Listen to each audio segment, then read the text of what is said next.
Welcome back, everyone, to this second episode of Season 10 of the Equip Project podcast. Remarkable we've made it to 10 seasons. Jim, how are you keeping?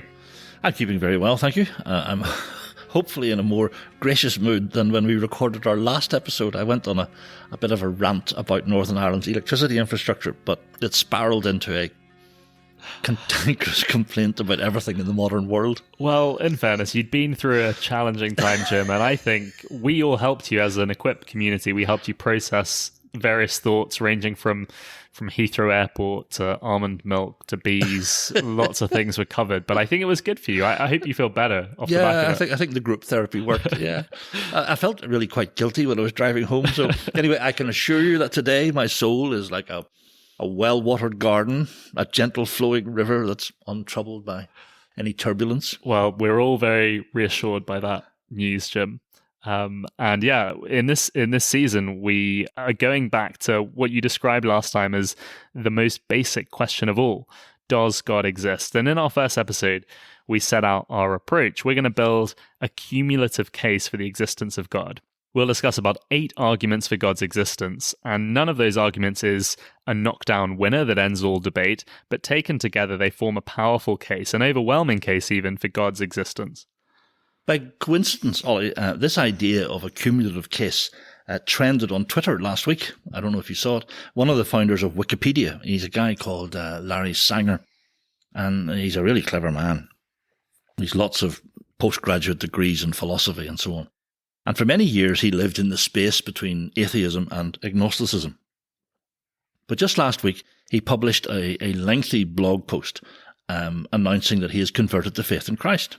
And the interesting thing about Sanger's story is that he was persuaded by the cumulative case for God's existence. I'm going to quote a little bit from his post. He says, the arguments taken together are far more persuasive than I had understood. Individually, the arguments might seem relatively weak. But what happens when we combine all the arguments to make a unified case for the existence of God? Taken together, the arguments point to a necessary being that exists apart from space, time, and matter. This is the very cause of the universe, which was designed according to orderly, abstract laws. Ever more complex properties emerge, one from another, with great beauty and rationality. Rationality that exhibits various mind-like features. And this order can even be described as good, a cosmos, indeed, because life and its preservation seem to be the part of the plan, and life is the very standard of value. Yeah, I was really encouraged to see that, Jim, and actually it's gained quite a lot of traction online.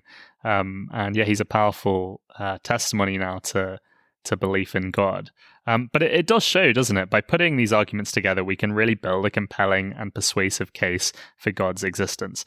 Before we get into those arguments, though, we do have to do a bit of pre-work, if you like, to clear away some of the common prejudices. We started that in the last episode when you talked about the fact-value split, which, when I heard of that, it reminded me of a dessert of some kind. Yes. Well, let me quickly summarize the point. In this series, we'll be using logic, right? We'll make deductive and inductive arguments, and the conclusions of those arguments will give us knowledge. Now, there is this common prejudice around today that won't even allow that process to get underway because religion is excluded from the domain of knowledge. Only science gives us knowledge, the critics say. Religion is mere conjecture and speculation. So God talk isn't even worthy of rational reflection. Now, we explained last week that prejudice is utterly irrational. So if you believe it, I suggest you go back and listen to last week's episode. Okay, so this episode then is also a bit of pre-work. We won't actually be considering a specific argument in this episode, but our job is to create a logical framework for the series as a whole. That's fine. So whenever I approach any complex question, I always ask, well, what are the options? Maybe that's my business training, but it's always easier to come to a decision when there is a menu of options rather than a blank sheet of paper. And I will now shock you by asserting that there are only 7 basic things you can believe. If I put that more technically, there are only 7 worldviews from which we can choose. Yeah, and that sounds like a pretty small number given the diversity of human thought over thousands and thousands of years. Yeah, I mean, I was as surprised as you are when I read this about 15 years ago. I first read about this worldview framework, but heavyweight, serious philosophers like Norman Geisler have analysed belief systems from all over the world and from across history, and they can categorise them into these 7 worldviews. Okay, so before we get into the 7, tell us why we're discussing them at this stage of the series. Why does it matter that there are only a small number of possible worldviews? Because people who don't really want to have a conversation about God, they often make the following claim. They say that there are countless thousands of religious ideas, and so it is simply impossible to evaluate them all. So what I'm hoping is that this episode will show that position to be nothing more than a smokescreen. So, as an example, if I'm at Dublin Airport and I ask you how to drive to Belfast, I mean, you might respond by saying that there are countless different ways to get to Belfast, so I might as well give up. But your response masks a more basic truth that in order to get from Dublin to Belfast, I need to drive north. So if I follow that topological truth, I will eventually reach my destination. So in this conversation, you intend to help remove the prejudice that because there are so many alternatives, we can't even start to work out which one of them is true. That's true. So let's think about our 7 basic worldviews. I'm going to draw an imaginary picture here, Ollie, okay? I want you to imagine a table, a 2x2 matrix on a sheet of paper, and each row of the table describes a particular concept. So, for example, everyone believes something about God or the world, something about human nature, something about the origin of evil, something about the goal of history, and so on. Okay, so those, if you imagine, are the rows of the table. And then we'll create 7 columns to represent our 7 possible worldviews. So in each column, we will have a specific belief about God, the world, human nature, the goal of history, and so on. Now, here's the point about the matrix. Everyone on the planet, everyone who has ever lived, must find themselves somewhere within this grid. Provided you don't willfully reduce yourself to complete insignificance, provided you're prepared to regard yourself as a rational being, then you must adopt one of these 7 worldviews. No one gets off the sheet. No one gets to sit on the sidelines with an ironic smile while the religious loons fight it out on the pitch. Everybody has to believe something. Everyone who has ever lived in any part of the planet must find their place on the grid. Now, even at its most simple level, that, I think, is a really useful starting point. I have to believe something. There's no escape route here. If I reject the first column on the sheet, then I have to transfer to one of the other 6. If I reject one worldview, then I must adopt a different one. No one gets to live without a worldview. And I suspect that this framework idea will make a lot more sense when we get into the 7 possible worldviews. So maybe tell us a bit about what those worldviews actually are. Okay. The 7 are theism, atheism, deism, finite godism, panentheism, pantheism, and polytheism. Now, 4 of those 7 are pretty well known, but 3 are a little more remote. And the first thing that perhaps strikes us about this framework is that it's fair to everyone. We aren't arguing for Christianity simply because we've been brought up as Christians. This framework treats different belief systems fairly. So let's run through the 7 possible worldviews briefly in turn. Okay, I may take some of these in pairs, Ollie, if that's okay. Yep, so we'll start with theism and polytheism. Now, if you're a theist, then you're either a Jew, a Muslim, or a Christian. And theists believe in one creator God, an eternal personal being who is in a different category from his creation. Now, polytheism is a very different thing. Polytheists, like the Greeks and the Romans, believed in many different gods. But all those gods are part of the same system as nature. Most of them were personifications of the forces of nature. Now, as many people know, I am very fond of the illustration of minestrone soup. Yes. I do. I think our equipped listeners will be very familiar with that illustration. To make minestrone soup, you basically tip the contents of your fridge into one big pot and you stir everything together, okay? The living, the dead, evil spirits, and the gods. All ingredients in the soup. But the theist doesn't say that God is another ingredient in the soup. For the theist, God is the chef. Atheists like Ricky Gervais, when asked if they believe in God, answer by asking, which God? They claim to believe in just one less God than theists do. Yes, and my minestrone soup illustration shows the stupidity of that response. Because theism is not simply the belief in one God. It is the belief in an eternal personal creator who's in a different category from his creation.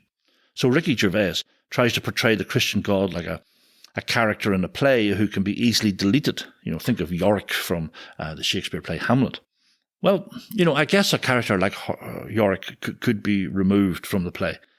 But for the theist, God is not Yorick. God is Shakespeare.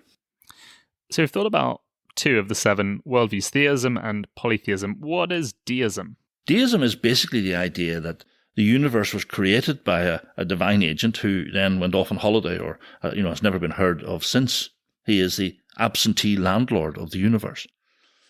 Now, deism was really popular in the 1600s and early 1700s, mainly because it allowed philosophers to exclude the possibility of miracles. And because they had a mechanistic view of the universe, that was important to them. So writers like Hobbes or the Earl of Shaftesbury were influential, and in some ways, the philosopher Kant could be regarded as a deist. But we no longer believe that the world is like a big mechanism that can be wound up and then left to tick away like a cosmic clock. I would also say that, if I believe in the miracle of creation out of nothing, then what is my objection to miracles happening later on in history? Why would a God concerned enough to create man in the first place then just abandon him? It makes really very little sense. So deism isn't really a live option today, but it's included in the framework for completeness. Is it fair to say that the worldview that's the complete opposite to deism is pantheism? We discussed it a bit last season when we discussed Hinduism and Buddhism. That's right. People interested in pantheism should check those episodes out. Pantheism says that God and the universe are one. They're one and the same thing. All matter is an emanation from the one absolute, just like the way the rays of the sun emanate from the sun itself. So in pantheistic thought, all of creation and also all of evil flows necessarily from God. God, insofar as that term has any meaning in pantheistic thought, is neither personal nor conscious. It is not known through observation or thinking, but only through mystical intuition. And as we saw last season, there are significant intellectual problems with pantheism. There are a couple of the 7 worldviews that I wasn't really familiar with at all, Jim, or I'm not really familiar with. And those are finite godism and panentheism. Could you tell us a bit about what these are? Finite godism sounds weird, but it's actually what it says on the tin. It's the belief that God is finite. He is limited in some way. So Zeus was a finite god. He had limitations. Some liberal evangelicals have ended up believing in finite godism. They respond to the problem of suffering by saying that God simply can't stop suffering. He's limited in his power, or maybe in his knowledge. The most well-known version of finite godism is a thing called open theism. And then there is panentheism. Sounds like pantheism, but it's really quite different. Because pantheist worldviews teach that God and the universe are identical. There's just the one. But panentheism teaches that the universe is like the body and God is like the soul.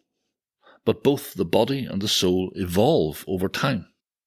So in panentheist thought, God's nature and character changes over time. God exists partly as an actual thing, but also as a potential thing. If you're looking for hints of it in Christian theology, there's a heresy called process theology, which is at its heart panentheistic. And then finally we have atheism. Yeah, most non-Christians in our culture are practical atheists. I mean, they may not spend their evenings trawling through atheist websites, but they live their lives as if God didn't exist, as if morals are mere social constructs, and as if there is no final judgment up ahead, only oblivion. Philosophically, today most atheists are materialists. They say that there is nothing in reality apart from atoms and quarks and strings. There are some atheists who believe that consciousness is part of reality, but that everything has consciousness to some extent, and they're called panpsychists.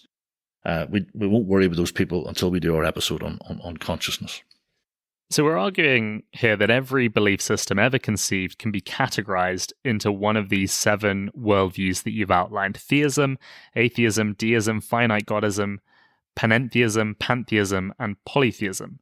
But I imagine a lot of listeners are potentially confused or upset because one really popular position is seemingly missing. Why isn't agnosticism on the list? What about people, perhaps some listening now, who say, I don't know what I believe. I simply don't have any fixed beliefs about life? Yes, in some ways the 7 worldview framework is designed to flush out agnosticism, if I can put it like that. Because as you say, agnosticism is a really popular position, and so it's important that we deal with it up front. Now, I have a lot of sympathy for agnostics. The position has the air of intellectual humility. Often agnostics come across as wiser and more reflective than either atheists or theists. Bertrand Russell once said, "One of the painful things about our time is that those who feel certainty are stupid, and those with any imagination and understanding are filled with doubt and indecision." and do you think there's truth in that quote when it comes to the complex and deep questions about reality? Isn't it wise to reserve judgment? Well, it turns out that agnosticism isn't as wise as it might appear. So I'm going to take a moment to analyse the concept. And when you do analyse it, you discover there are 2 types of agnostics. I don't mean these terms in any pejorative sense, but there are weak agnostics and strong agnostics. Now, a weak agnostic will say something like this: I accept the possibility that God might exist. I accept the possibility that God may be knowable, but I just haven't encountered him myself. Now, the strong agnostic says something like this: God, even if he exists, is unknowable. It is impossible for anyone to know God. Okay, so weak agnosticism says, I haven't answered the God question yet, I just don't know. But strong agnosticism says, it's impossible for anyone to ever answer the question. No one can ever know. So let's think about the strong version first, okay? The claim that God is unknowable. Now, the big problem with that view is that the idea contradicts itself. I remember being accosted after a campus talk I'd given by a strong agnostic. So you think it's impossible to know anything about God? I asked him. Yes, he agreed. All God talk is meaningless. Okay, I replied. That means that God has left no fingerprints in creation? That's right, no evidence at all. And it means that the God of the Bible cannot be real because he claims to be knowable. Yes? Correct, he said. And Allah cannot be real because he has revealed a lot about himself in the Quran. Yes, he said. Well, I said, it seems that you know rather a lot about God.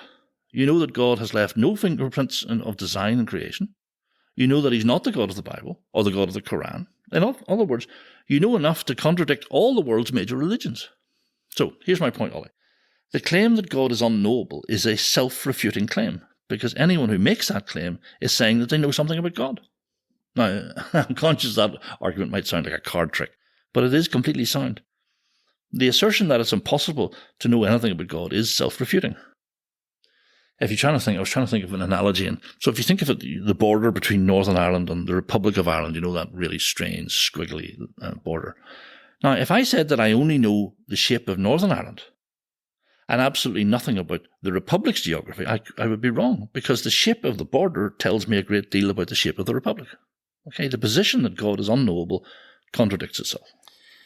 The arguments you've been making there only apply to strong agnostics, to those who say it's impossible to know anything about God. But perhaps most people aren't in that camp. Maybe most are weak agnostics who say, well, I accept the possibility that God may be knowable, but I just haven't encountered him yet. You're right. Most people who say they're agnostics are in this camp. There may be a pot of gold in the room, I just haven't seen one. I don't exclude the possibility of a pot of gold, I just can't see it myself. Now, I don't want to be rude here, but really that position reduces to intellectual laziness. So let me appeal to the agnostic listening to me now. I mean, remember, we're dealing with the deepest, the most important questions in life. The answers to life's meaning, its purpose, its significance and value.